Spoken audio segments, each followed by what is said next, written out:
برساییەکان بابەتێکی کە چۆن لە ڕۆژانە هەمووان بەرکەوتنمان لەگەڵ یا هەیە جایتی لە ئاستا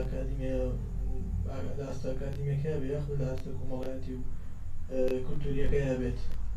جا بابەتی ئاینی ژانی بابەتێکە کە ناتوانین خۆمانی لێ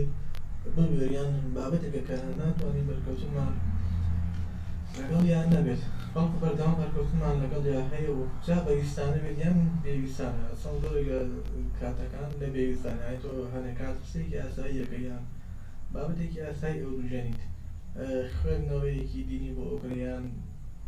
کابڕێت بەلایەنە دینێکی ماڵێ لەگەڵاکات جا بۆ ئێمە ئەم ڕۆژ قسە لەسەر بابەتی ڕیفۆرم دەکەین لە ڕێی مەرحەتی تەحلیل ینی قسەکردن لەسەر هەر بابەتێک ممکن نیە لە کاتێک ئەو بابەتە ڕوون نەبێت ئیتر ئەم بابەتە ئێمەش جۆرێکە لە بانگەشەخۆی سەرەتا پێویستە مەبەستی خۆمان ڕوون بکەینەوە لە چەمکی ڕیفۆرم ئێمە لەم بابەتەدا بەچەمە بەستێکم چونکەمان بەکار دێنین و مەبەست لە ڕیفۆرم چییە؟ لا ئێمە یعنی کە هەچ کاتێک لەمە بەدەمانە چەمکی ڕیفۆرم بەکارێنین مەبەستمان لە ڕیفۆرم ئەوەی پێداچوونەوەیە بەو فەهم و توراسە مێژوویە کە لە ڕابردوودا بۆ دین کراوە ئیتر ئەم جۆرە تێگەشتیان ئەم جۆرە فەهمە هەنێک کات ناسازگارە لەگەڵ خودی دینەکەیە یعنی تر هەنێک کاتێک ناسازگارە لەگەڵ خودی عەقڵەتی باری ئەو سەردەمە جایتر ئەم تێگەشتن وەک لە دواتردا ڕوونیەکەینەوە خۆراکی یان لە دایکبووی شوێن کاتێکی دیاریکراوە و کە لە واقعەیەکی مێژووییدا لە دایک بووە جایمە لەکو کوردیان وەگوتم بەخۆی بابەتی دین بابەتێکی مقدس و پیرۆزە لامان یعنی هەر هەنێکا لەگەڵ ناوهێنانیە لایەنێکی سایکۆلۆژی و لایەنێکی ئافیمان زیاتر کارە ئەبێتە و دیوەزینی ئەم دیوەی مێشکە و بابەتی مێشمان کە زیاتر دیوێکی عەتفیە چالاکە بێت عنی وا پرۆگرام کراوی لەگەڵ بیستنی ئەم جۆرە پرس و چەند کواوتانەدا جۆرێکە سیارەی عەتفی و سایکۆلۆژی ڕوومان تێدەکات کە دەرگای تێگەشتن و دیالۆگی عەقڵیمان لێدا دەخرێت دەمانگیری کولتورپەرستی یعنی شتێکی زۆر دیار و سیمایەکی دیارە لێوانەوە فۆرمێکی دیارە ئەم جارەکۆنە ینی هیچ توێژکردن لەسەر هەر بابەتێک کۆمەڵێک پێشگیریمانە و کۆمەڵێک پێشداوەری کۆمەڵێک هێڵی سپی تایبەت بەخۆی هەیە بەپێ قوبوڵکردنی ئەم پێشگیریمانە زەمینەیەکی لەبار بۆ چۆنەوە بابەتەکان ناڕخدێ بۆیە دەبین یعنی لەو گفتوگۆ و بابەتانەی کە لە نێوکە یا ڕۆشنبیرەکانی ئێمە لە دەور و ژێنێ بێ ئەنجام دەبێت چونکە لە سەرەتاوە نەمانتوانیوە لە پێشگیریمانەکانی ئەو یەکتر تێبگەین و گفتوگۆی پێشگیریمانەکان یەکتر بکەین کامل بازانێکی ئەفستنی و معرفیە کە پێویستە پێشگیریمانەکان بە هەند وەربگیرێن یعنی هەنێک ڕۆژێکیان دوو کەس لە گفتوگۆ یان گفتوگۆ و مناقەشان لەسەر بابەتێک کرد کە بابەتی ئازادی بوو یانێکیان باسی ئەنجام و باشیەکانی ئازادی دەکرد بەڵام بەرامبەر بەم ئەنجەمانی چۆن بڵێ قسەی ئەویتریان موقنعکرد نەبوون بۆی چونکە قسەکە سەرەتاوە وا گریمانی کرده بوو کە ئەو تێگەشتنەی ئەو لەگەڵ چەمکی ئازادی هەیەی بەرامبەریش هەمان تێگەشتنی هەیە بۆیە بە زوورەک دەبێت ئەنجامەکانیشی قبوڵ بکات جا هەر بۆیە وەک لە سەرەتا وتمان پێویستە بابەتەکانمان هەڵگری دوو تایبەتمەندی بن خستنە ڕووی مانای بانگێشە و چەمکەکە و گفتوگۆکردن لەسەر پێشگیریمانەکان یعنی کاتێک کە ئێمە مانای بانگێشەکە و ڕوونەکە چەم بکەینەوە بەهۆی جیاوازی واتە چەمکەکانە لە زەینەتی تاکدا و پێویستە دووبارە پێناسەیان بکەینەوە یعنی بابەتەکە چۆن ڕێی بابەتەکانی ئەمڕۆەوەی کە زیاتر نێوکایەک معریفەکانە ئەوژێنێت زیاتر بوونەتە بابەتێکی خودی بۆ واتە یان چۆن ڕێی لەسەر پێناسەی چەمکی ڕیفۆرم من لەم بابەتدا ئەم شێوازەیە کە لە سەرەتا بتون بەکارهێنن ئەکرێت لای کەسێکی تر بە شێوازێکی تر بێت جا بۆ ئەوی لە یەکتر تێبگەین یان چۆن بڵێ بۆ ئەوی شەڕی تێگەشتنەکانی یەکتر نەکەین تێگەشتنەکانی خۆمان یان چەکەکانی خۆمان ڕوون بکەین و بۆەوەی بتوانین ناخۆشەکە لەسەر تێگەشتنەکانمان بکرێت نەک ئەوی شەڕی تێگەشتنەکانمان بکەین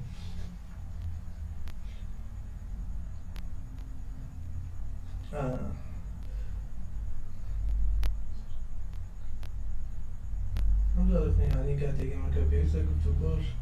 لەسەر پێشگیریمانەکان لە پێناو تێگەشتن دێ لە پێشەکیەکان جا تقریبا ئەم میتۆدەیان ئەم جۆرە لە کارکردن بابەتەکان درێژ بکاتەوە کە تەنها لە پێشەکیەکاندا بمانێەوە بەڵام ئەگەر بتوانین تەنها یەک پێشگریمانە بکەین و ڕوونی بکەینەوە ئەوە ئامانجەکەمان گەیاندوتە جێ جایەکێک لە پێشگریمانەکانی ئێمە ئەوەیە کە ئەوەی بە ئێمە گەشتوە یانی لە فەهمە دینیەکە ڕیفۆرمی پێویستە نەک تێکستێکی بنەمایی دینی ینی بابەتێکی نەگۆڕیان بۆ من بابەتێکی پرسی وەکو نوێژان پرسێکی وەکو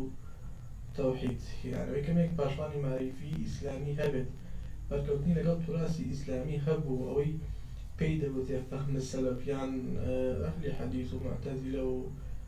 ئەشعەریەت و یانیان بابەتە زۆر شتێکی داڵدەنێ و تاریخی ئیسلامیە کە هەیەکە لە لای خۆیەوە تا ڕادەیەک فەهمی خۆی وەک کۆتا فەهم و تێگەشتن وێنا کردووە و کە دوایەوە فێرخوازانی ئەم مەدرسانە هەمە تێگەشتیان گواستوتەوە و خۆشەویستی دژایەتیشان لەسەر ئەم بابەتە بنیاد ناوە تێگەشتنی خۆیان کردووە بە بەشێک لە دین لە کاتێکدا ئەمە تەنها تێگەشتێکی دینیە و لێکدانەوەیەکی دینیە و بەس بۆ ڕوونبوونەوەی ئەم بابەتە ئێمە یعنی پێویستە بزانین خودی فەهم یاخود تێگەشتن چییە یعنی ئەتوانین تێگەشتن وەک ئەنجامێک وێنا بکەین کە پێش تێگەشتن کۆمەڵە کەرەستە و پرۆسە هەیە پێبوونی کەرەستە و پرۆسەکان تێگەشتن ممکن نییە لە تێگەشتندا سێ شت گەریبن یان سێ شت جەوهەریەت و پێکهێنەری پرۆسەی تێگەشتن ئەو یان یەکێک لە ئەو بابەتەیە کە شیتەڵی دەکرێت و لێکدانەوەی بۆ دەکەین بۆی لێ تێبگەین دوم ڕەهەندی شوێن و کات یان چۆن بڵێ مەکان و زەمان سێم کەسی مفەسیر لە خاڵ یەکەمدا بابەت دیاری نەکراوێت تێگەشتن بوونی نابێت جا بۆیە کاتێک بابەتەکەی دینی بێت یان دەرەوەی دینی هەر کاتێک مانێک لە پرسێک تێبگەین لە بابەتێک تێبگەین مانێک لە دین تێبگەین ئەگەر خۆی دینەکە دیاری نەکەی یان دین نەبێت تێگەشتنی بوونی نابێت لە ڕووی ڕەهەندی مەکان و زەمانەوە یعنی کە ئەمە شاڵێکی جەوهەری نێو پرۆسەی تێگەشتن و مەرجێکە بۆ تێگەشتنی دروست لە بابەتێک ئەگەر بڕێن بۆ 1000 ساڵ لەمەوبەر کەسێک باسی فڕۆکەی بێ فڕۆکەمان و درۆنمان بۆ بکات باسی وردەکاریان فڕۆکەمان بۆ باس بکات لای مەشەکەم مانایەکی نی و فۆرمێکی خوراپی وەردەگرێت یعنی ڕەنگەیەوە کەسە بە کەسێکی خەڵەفاو یان کەسێکی درۆست ئەم جۆرە وێنا بکەیت چونکە سیاق ئەو شوێنی کە ئەو کاتێکە ئەم قسەی تێدا دەکرێت شتێکی لەو جۆرە بوونی نییە وەڵام ئەگەر کەسی یعنی من لە 1000 ساڵم قسانە کرد بۆ شەکە بۆ ئەو کەسێک کە قسەی بۆ پێشێکی خرافێ بێت بەڵام لێستا باسی هەمان شت بۆ من بکرێت ئەوە قسەکەی من باوەڕ پێکرا دەبێت و دەتوانم لە قسەکانی تر بۆم بزانم باسی چی دەکات ئەمە چەند لەبەر ئەوەی کە توانای تێگەشتنی من باشترینە بەڵکو باشترە لەویان معریفەی من زیاتر بەڵکو لەبەر ئەوەی ئەو سیاق و زەمینەی کە قسەی بۆ من تێکراوە جیاوازە لە شوێن و کاتی کەسێکی 1000 ساڵ لەمەوبەر بۆ تێگەشتنی هەردووکمان جاتر دکتۆر سامانی لە یەکێک لە کۆرسەکانی یەکێک لە وتارەکانیان بۆ ڕوونکردنەوەی بابەتە نمونەیەکی جوان دەیهێنێتەوە ئەو هەندێکەیە دەڵێ ئەو کەسێک کەوا خۆشباوەڕە ئەڵێ مێکوتی ساورە ئەگەر 50 ساڵ بگەڕێنە داوە ئەم پەندەشێکی ناڕوون نەبوو و ئەسڵەن پێویستی بە ڕوونکردنەوە نەبووە چونکە خۆی ڕوونە بەڵام بۆ ئێستا ئێمە جۆرێک ناڕوونی تایە بۆ تێگەشتن کە چۆن ڕێ تاریخەکەشی هەندە دوور نییە لە ئێمەوە هەندە دوور نییە بەڵام ئەبینین چەمکی مێکوت ئەم شانە هەر هەمووی ناڕوونە لای ئێمە هەر چۆن بڵێ بۆم ئێستا من ئەم کۆمپیوتەرە یانی ئەم ڕیکۆردێک ئێستا ئەیکەم بە کۆمپیوتەرە ئەیکەم کۆمپیوتەرەکە لە بەردەستمایە پێویستم بەوە نییە کەسێک بێت بۆ من بڵێ کۆمپیوتەر پێگاتووە لە ماوس و کیبۆرد و ئەم چۆن لێ بێت باسی پێکهاتەکانی کۆمپیوتەرم بۆ بکات چونکە بۆ من شەکە ڕوونەوەدا لە بەردەستمایە بۆ ئەوانی ژانی بۆ کەسانی کە مێکوتیان بەکارهێناوە یان لەو سەردەمایان لە 50-60 ساڵی ڕابردووە ژیان شەکە ڕوون بووە بەڵام ینی بۆ شتێ مەسەن پێویستمان بۆ یعنی مێکوت چییە و بەچی دەوترێت کاتی خۆی کاتێک گەنموشتیان کوتراوە و کراوە بە ساور بە ئامێرێک یاخود بە شەکوشە کراوە کە پێی وتراوە مێکوت یانجا هەر لادەیەک چەند دانەیەکی وای تێدا بووە کە خۆی ماڵەکانی ئەو لادەیە بەکاریان هێناوە ینی بۆ منە ماڵ لادەیەک 50 ماڵی تیا بووە بەم 50 ماڵە دوو مێک و تا سێ مێک و یاخود مێکوتێکی تیا بووە ئیتر ئەم مێکوتە هەچ کەس گەنمی کوڵاون دەبێت و کردبێتی بەساوەرە ئەم مێکوتەی بردووە و بەکاری هێناوە یانی شڵی هەر ڕۆژی بەدەست کەسێک وە یانی جایسە بۆمە گەدمانێ تەفسیریان پەندە بکەین و لە چمکی مێکوت تێگەشت بین پەندەکە بم شازەی لێ دێت ئەو کەسێک کەوا خۆش باوەرە هەر ڕۆژە بەدەستی کەسێک بۆ کوێ بوێت ئەیبات و ئاراسەی دەکات جا ئەگەر بابەتێک هێندە نزیک بێت لێمانەوە پڕ 50 ساڵ بێت ئەوە پێویستی بە ڕووکردنەوە تەسویر هەبێت بۆ هەبێت ئەوە بۆ بابەتە دینیەکان چی بۆ بابەتە دینیەکان چی بێت یانی ئەگەر هەزار سال بۆ بابەتە دینیەکان بابەتانێک هەزاران ساڵ لێمانەوە دوورن ئەبێت چەند پێویستی بە تەفسیر و لێکدانەوە و مانای جیاوازە بێت ئەمجا حسابکردن بۆ ئەم بابەتە حسابکردن حسابکردن و خوێندەوەی بۆش واقع و زەمان و ئەم بابەتانە زەمان و مەکان لەنێو تێکستە ئیلاهیەکاندا پانتاییەکی فراوانی هەیە و پانتاییەک فراوانی هەیە بۆ ڕۆگەی موسڵمانان قیبلە معلومە یەکەم قیبلەی موسڵمانان مەسجد الأقصا بووە بەڵام لە ساڵی 2 کۆچی قیبلە لە مەسجد الأقصاوە گۆڕا بۆ مەسجد الحرام گۆڕا بۆ مەسجد الحرام گۆڕنێش بۆ هیچیوە بۆ ئەوەی سەرەتا و پێش هاتنی ئیسلام مەسجد الحرام ئەو بکە مشرکینی قوڕیشی تیابوون بەهۆی ئەوەی کە مەسجد الحرام کرا بۆ شوێنی بتپەرستی و شوێنە بۆ عیبادەتی بۆ بت و ئەم جۆرە بابەتان تیاگرە یعنی نەئەکرات ئەم شوێنەیان شوێنەکەینی بتپەرستی بێت ڕووگەی موسڵمانان بێت تر بۆیە بە گۆڕنی واقعەکە ینی کاتێککە واقع گۆڕا موسڵمانان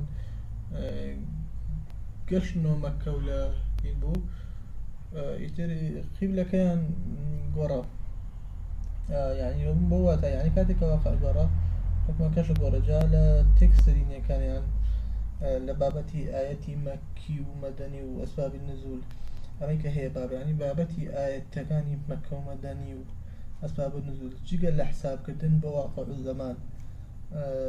جگە لە حسابکردن بۆ واقع زەمان بە ئەو کاتێک کە مایەتێکدا بەزیوە بۆی زیاتر لە منبەستەکەی تێبکەیت و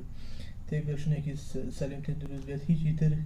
نییە وایەتە مەدەنیە بۆ نایەتە مەدەنیەکان کە زیاتر باسی حکمی دەوڵەت و ئەم جۆر بابەتانەیە یعنی حکمی دەوڵەت کە باسی حکومە و شوێنەتی دەوڵەت دەهەریە و ئەوانەیە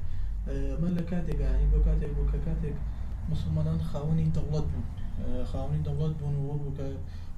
سلم لە مەکەوە کە چۆن مەدینە ناوی یەسری بوو بەڵام دواتر ناوەکەی لە یەسری بۆ گۆڕا بۆ مەدینە ئیتر لەدەوە دەوڵەت دامەزرا ینی کاتێکم ئاەتانە بینین پێشەوەی کە مسلمانان دەوڵەت بن کە لە مەدینە بوون سەرەتایی بانەوازی ئیسلام شێک نەبوو بە ناوی ئاەتێک نەبوو کە باسی دەوڵەتی ئیسلامیت بۆ بکات یان باسی حکمی دەوڵەتی ئیسلامیان ئەم جۆرە بابەتانە بۆ بکات چونکە لە بنەمەوە واقعەکە یان زەمان و کاتەکەی شوێنی ئەوە نەبووە موسڵمان دەوڵەتی نەبووە بەڵام کاتێککە دەوڵەتیە بێ کاتێکە لە مەدینە دەوڵەت دامەزرێت و دامەزێنێ ئەبینی فۆرمێتەکان کە دابەزێت فۆرمێکە زیاتر باسی لە حکمی دەوڵەتداریەکە باسی لە دەوڵەتەکە باسی لە حکمی نێوان موسڵمانانەکە باس لە قەزاوەتەکە ئەمەش ڕنگدانەوەی گرنگی واقع و زەمانیان زەمان و مەکانە لەسەر تێکستەکان یان چۆن بڵێ تێکستەکە کەیت یانی تێکستێکەیت خیتابی واقع زەمانێکات تێکستێکمان نییە لەبان زەمان و مەکان بەیانی ڕەهەندی سێمینێ و پرۆسی تێگەشتن ئەویش کەسی مفەسیرە کە ئەم بابەتیان لە هێڕۆنتیکەدا مەشموڕێکی زۆری لەسەرە ئاەت دەکرێت لێکدانەوەیەکمان هەبێت بەبێ ئاوێتە بوون جیهانی معریفی و باوەڕی مفەسیر بەو تێکست و بابەتەی کە تەفسیری دەکات یاخود هەروە دەوترێت هیچ ڕوانێک بەری نییە و هەندێک جاری دەوترێت بۆ خوێندنەوەی هەر بابەتێک پێویستە خۆمان تا بماڵین لەو معریفە و زانینەی کە پێشتر هەمانەوە کە ئەمەیان ممکن نییە و مرۆڤ ناتوانێت خۆی لە زانینەکانی لەو پێشتریدا بماڵێت و جۆیەک ڕەفتار بکات و سیر بکات و لە بابەتێک بکۆڵێتەوە وەک ئەوەی کە تەختەیەکی سپیەک یەک لە نەزاریەکان کە هەیە ئەوەیە کە مفەسیر معریفە و جیهانبینی خۆی تێکەڵ بە تێکست و دەق دق و ڕووداوی تەفسیر بۆکرا و دەکات و مفەسیر بابەتی تەفسیر بۆکرا و پەیوەندیەکی دواریزمەی لە نێوانیاندا هەیە. ئەم بابەتەش ڕەنگدانەوەیەکی دیار و ئاشکرای نێو تەفسیر و لێکدانەوە و ڕوودا و تێکستەکان هەیە. هەر کەسێک بۆ چاویلکە معریفیەی کە لە چاوی دایەتی لێکدانەوەی بۆ بابەتەکان دەکات. مارکس کە چاویلکەی ئابووری لە چاودا بوو دێت ئاین تەحویل دەکات بە پرسێک یان چۆنڵێ ئاین بە تلیاک دەشوێنێت دەڵێ ئاین تلیاکی گەلانە و کە بە چەکی دەستی چینی بۆرژوازی وێنای دەکات. فڕۆید دوێت و خوێندنەوەیەکی دەڕەنشیکاریانە بۆ ئاین دەکات. لەولاشەوە دووەڕکایمیش کە خوێندنەوەیەکی کۆمەڵناسی و سۆسیۆلۆژی بۆ ئاین دەکات، چونکە خۆیان ینی بۆ نەفرێنکاوە خۆی کەسێکی دەڕەنشیکار بووە دووەڕکایمیش کابراایکی کۆمەڵاز بووە. جایترم بابەتەش نەک تەنها تایبەتمەندە بە کەسێکی ئیلحادیان بڵێنەوە ملحیدەکە تەنها وێنای دینیان کردووە، بەڵکو هەموو ئەوەی کە خۆی بڕوبەتەوەی قسەیەکە لەسەر دینەکە یان قسە هەر بابەتەیەکە بۆ پێشخانە معریفی بۆ پێشگرمانە معریفی و زانستی کە هەیەی قسە لەسەرم بابەتەکە بۆ بزانە مسلمانەکانیش لە نێو زانە مسلمانەکانی لەم بابەتە بابەتێکی زاڵ و وجودی قوڵی هەیە. بۆ منە تەفسیری کەشافی زەمەخشەری کە زەمەخشەری خۆی زانایەکی گەورەی معتەزیلەیە و لە هەمان کاتدا زانایەکی لوغەیە، بۆی دەبینین فۆرمی زاڵی نێو تەفسیری ئەم زانا بەڕێزە زەقکردنەوەی دیوی لوغەوی قورئان و بیرباوەڕی معتەزیلەیە. لە کاتێکدا تەفسیری تەبەری زیاتر تاریخ و سیرە تێدا زاڵە، چونکە ئیمامی تەبەری خۆی مؤرخ بوو. جامشە لە نێو تەفسیرە کوردیەکانیش لە هەر وجودی هەیە. جیاوازی تەفسیری مەلای گەورە لەگەڵ ئەوانی دی لەوەدایە کە واقعی ژیاری ئەو کات و خودی مەلای گەورە واقعی شۆڕژگێڕی بۆ وەستانەوە بۆ دژی داگیرکەران، بۆیە تەفسیرەکەش فۆرمێکی وای وەرگرتووە. هەر بۆیە دەبینین پرۆسەی تێگەشتنی پرۆسەیەکی ئاڵۆزە و مرۆییە و خۆراک لە مەریفەی مرۆڤەوە وەردەگرێت. بۆیە تێگەشتنی کەسمان ڕەها و مطلق نیە و ئەم تێگەشتنەمان کوڕی ئەم واقع و کاتەیە کە ئێستا تیایدان. بۆیە هەردەم پێویستمان بە ڕیفۆرم و پێداچوونەوە هەیە و بەو معریفە و پێشگریمانی کە هەیە جا تێگەشتنەکە دینی بێت یاخود دەرەوەی دینی، یعنی ئەوەی کە بوتمان ئەمەیە کە ئێستا باسمان کرد تەنها قسەکردن بوو لەسەر یەک پێشگریمانە. وەک لە سەرەتا وتم ئەگەر ئێمە توانین بێتمان یعنی لە پرسی ڕیفۆرمە تەنها یەکێک لە پێشگریمانەکان قبول بەیان بتوانین شتێک لەم بابەتە ڕوون بکەینەوە ئەوە ئیشێکی چۆن بڵێ ئامانجەکەمان پێکاوە، چونکە ینی کاتێک تۆ کە ئەمەت قبول کرد ینی ئەمە لا ڕوون بوو ئەم تێگەشتنەکە ئێستا باس بوو ینی کە باس کرا تێگەشتن بابەتێکی ئاڵۆزە پەیوەندی بە واقع و زەمان و مەکان و کەسی مفەسیرۆمانە هەمووی ڕۆڵیان هەیە لە پرسی تێگەشتنە، ینی ئەوەی کە بە ئێمە گەیوە ئەمەی کە بە ئێمە گەیوە بە کۆمەڵێک فتر و بە کۆمەڵێک چاویلکەی ئەم زانا بەڕێزانی کە تەفسیر و لێکدانەوە گەیوە بە ئێمە. یعنی ئەوکە ئێمە ئێستا کردمان ئەوەیە کە بزانین پرۆسی تەفسیر پرۆسی فەهمەوەی کە ئەوترێ فەهمی سەلەف یان فەهمی ئەهلی حەدیث ئیترم میانەوەی فێقەکانی تر بۆ منە معتەزیلەیە ئەشعەریە ماتوریدیە هەموو فەهمەکانی کە باسەکرێ ئەمە بلای ئێمە مقەدەس نەبێت، یعنی نەکرێ بە بڤەیەک کە ئێمە نەتوانین دەستکاری بکەین. چییە ینی بۆ ئەسڵەن خۆشیان ئەگەر بڕیار بێت یەک تەفسیر یەک لێکدانەوە بەس بێت ئەم هەموو تەفسیرە وجودی نەبوو. ئەم هەموو تەفسیرێکی ئێستا لە بەردەست ئێمە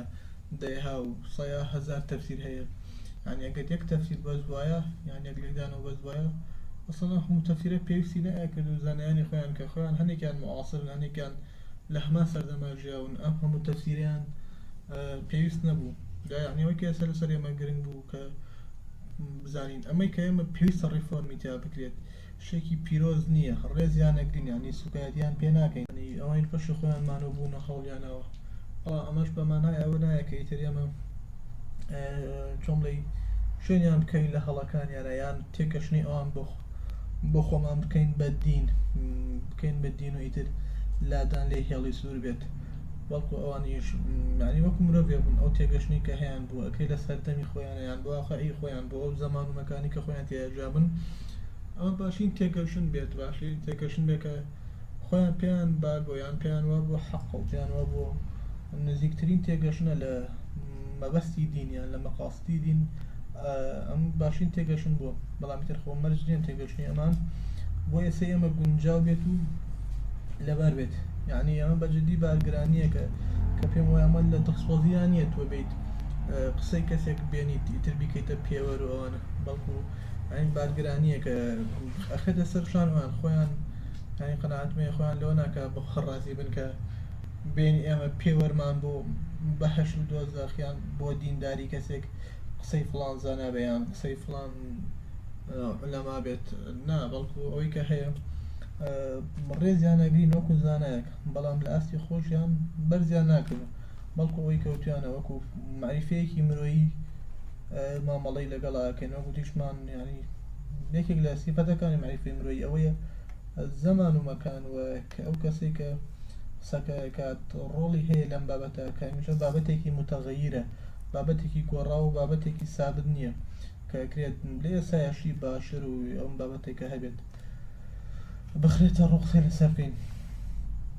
ئینشەڵڵاوی کەوتمان بە تا ئێرا بەس بێتەوەی کەوتتان هەیە قسەمان لەسەر یەک پێشگریمانە کردووە ئەویش پێشگریبانەی لەسەر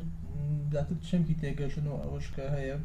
ئەم فەهمەی کە بە ئێمە گەوێت دین نییە بەڵکو یەکێکە لە جۆبڵی تێگەشتنێکە بۆ دین ئەم تێگەشتنەی کە هەیە تێگەشتنی هەر فێرقێکێک بێت پێویستی بە ڕیفۆرم هەیە پێویستی بەوە هەیە لە واقعیە سامانە تێگەشتێکمان هەبێت تێگەشتێکە چۆن وەک گوتم زەمان و مەکانەوە کەسی مفەسیر ڕۆڵی هەیە لە پرسی تێگەشتنە جا بۆ ئێستا ئێمەشنی لەم واقع زمانە پێویستمان بە هەنێ تێگەشتنی گونجاو هەبێت کە دەرهاویشەی یا چۆن بڵێ حەلی ئەم مەشاکلانەمان بۆ بکاتوە ئەرکی دین لە ئێستاە بۆ ئێستا ئێمە جیاوازە لە ئەرکی دین بۆ هەزار ساڵی ڕابردوو دینی ئێستا ئێمە ینی پێویستە زیاتر دی و ئەخلاقی و معرفی و نەکەی زەق بکرێتەوە تێگەشتنەکان زیاتر تەفسیرەکان من بە سۆنگەی ئەخلاقیاتی دینیە زەق بکرێتەوە چونکە بەجددی ئێستا کۆمەڵگای مرۆیی بەدەست ئەخلاقیات و خێراری بانەوی ناڵێنێ پێویستمان بە زەقکردنەوەی ئەم دیوەی لە تەفسیر هەیە کە ئینشەڵڵا هیوادارم توانی بێت سوودێک بگەێنم ئەگەر دەرفەتە بیان بگم